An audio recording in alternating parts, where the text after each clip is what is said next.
My name's Andrew Bergin and we're here in Grattonsbrook, which is our farm just on the edge of Athy in South County Kildare. This farm here is about 200 acres and we farm another 120 acres about 30 kilometres away near Newbridge. My family's been farming here for a couple of hundred years or more. I took it over from my father in the late 1980s, now that I'm farming in a slightly less conventional way, and that's a journey that started really by accident about 6 years ago when a guy locally was selling strip till drills and was demoing them around, and I said, well here, why don't you sow a field for me? And I thought, this works really well. So gradually we moved to establishing all our crops that way, so we haven't ploughed anything now I think for at least 5 years.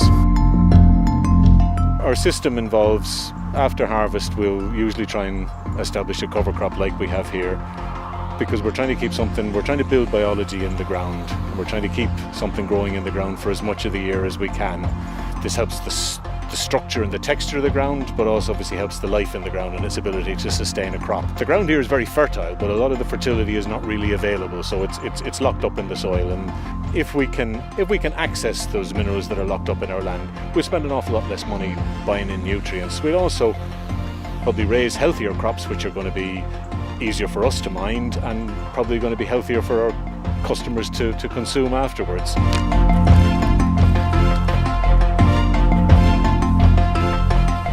We're here in a cover crop that was sown 6 weeks ago after a crop of winter oats, and in about another 6 weeks time we're going to put winter wheat into this field, so it'll just be here for 12 weeks.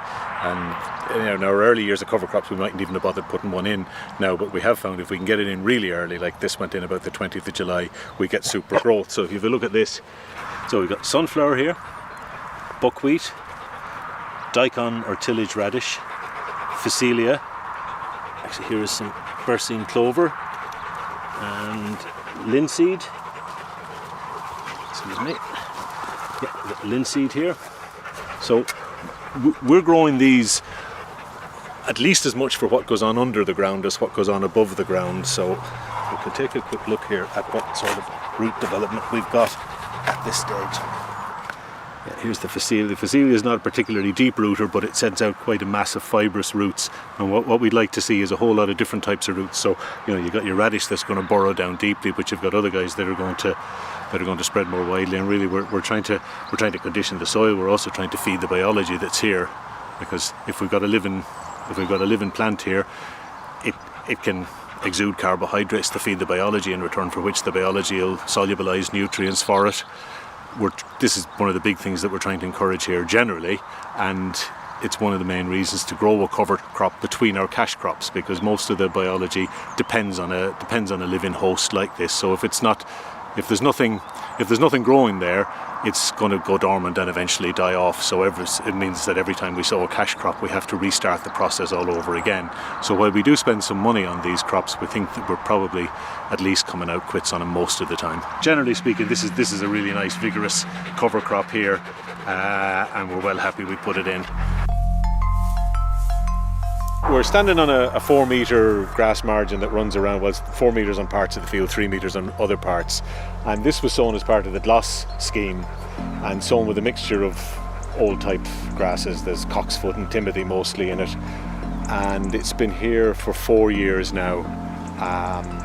One of the reasons for putting it here was that this was a stony headland along the side of the road with a row of poplar trees along it, and between the stones and the poplars it was really hard to get a crop to grow. I'd say we probably lost money on crops on this 4 metres every year we sowed crops. So we put in the margin, and it's been great to watch it develop. And we didn't put in any clover in the seed, but as you can see behind us now, there's loads and loads and loads of red clover here. And there's also, I'm particularly noticing this year, there's black medic here, which has just gone to seed here, which is another legume. So they're marching their way in here.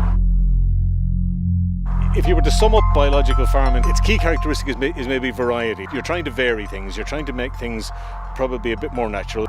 So what we try to do is maybe make it more natural, to stand back a little bit and allow nature to do some of the work for us. We're still learning how to do that. I think I have about 35 harvests under my belt at this stage, so I'm probably into the second half of my farming career. Now, I haven't increased output. I've good years and bad years. I probably leveled it out a bit, but I feel much more in control of what I'm doing, and that's far more satisfying.